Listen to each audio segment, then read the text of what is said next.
Hey YouTubers, it's Charlie. This week on The Walking Dead, we learned the freaking governor is back, and he's probably been perving on the prison the whole time. The worst of the flu is over, Tyrese still doesn't know about Carol, and every Wednesday will now be Spaghetti Tuesdays. So let's talk about our favorite moments, and then I'll do my review. So first things first, the freaking governor, what has he been doing this whole time? The teaser for the next episode kind of makes it seem like he's been perving on the prison the whole time, just camping out in the woods nearby.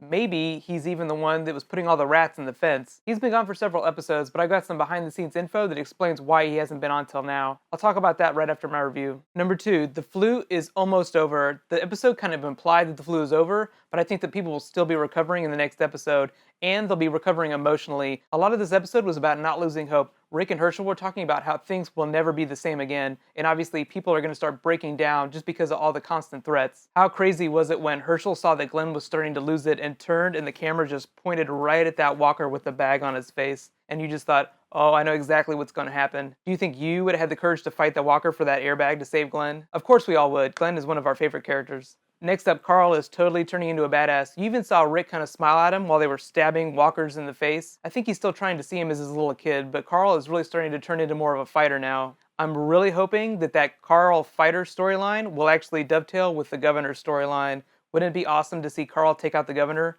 Obviously Michonne is the one that should do it, but Carl doing it would just be so much crazier. And can we talk about Tyrese? Tyrese obviously still does not know about Carol, but it was really interesting watching Rick start telling people. Obviously Maggie kind of had her doubts at first, but then she said, no, you did the right thing. And then after that, none of the other characters questioned Rick's decision. I think they all kind of understood that Carol had to leave. But what is going to happen when Tyrese finds out? He's obviously probably going to lose it again. He's mostly concerned with Sasha right now, but I imagine his reaction will be similar to the way that other people react when they find out that the governor is back. So the big questions after this episode are, 1, what has he been doing this whole time? Has he just been camping out in the woods being a total perv? And 2, how are people going to continue dealing with all these constant threats?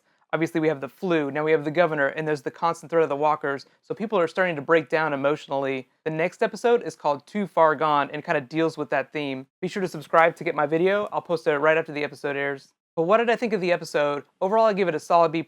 It was so intense despite being so self-contained in this small cell block A. The episode was called Internment, so we knew it was basically going to be focused on this small group of characters that were just going to slowly degenerate into walkers. Obviously, Herschel's big theme was keeping hope alive, but the minute we saw people start to turn, you knew it was just going to jump off a cliff and go crazy. Raise your hand if you thought that Lizzie was actually going to stab that walker in Glenn's cell in the head. I could have never predicted that she was going to treat it like a dog and try to lead it away. Here boy, here boy. It was so amazing. But just like that intense theme song that The Walking Dead has at the beginning of the episode, that final teaser made me so excited for next week's episode.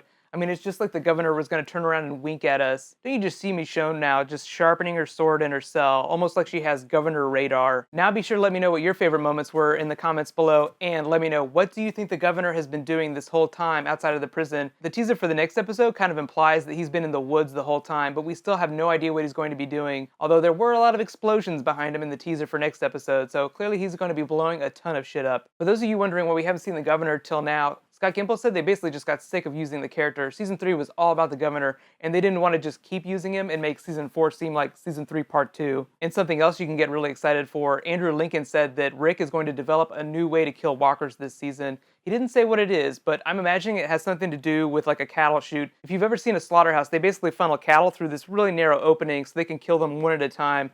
And you know in this episode how Rick was basically walking through that fenced-in area. I have a feeling they're going to set up something like a walker chute so they can just all kill them one at a time. But let me know what your theories are. In addition to all my regular videos, I'm posting 3 new Doctor Who videos as part of my countdown to the 50th anniversary. I'll also be posting information on my next Doctor Who giveaway. I'll probably post that video on Friday because I'll be giving away DVDs for the 50th anniversary. Right now, click here to learn more about Walking Dead this season, and you can click here to learn all about my videos for the 50th anniversary. I'm making a lot of special content in partnership with Nerdist and the BBC, so it's going to be really cool. Thank you so much for watching. High five. See you guys tomorrow.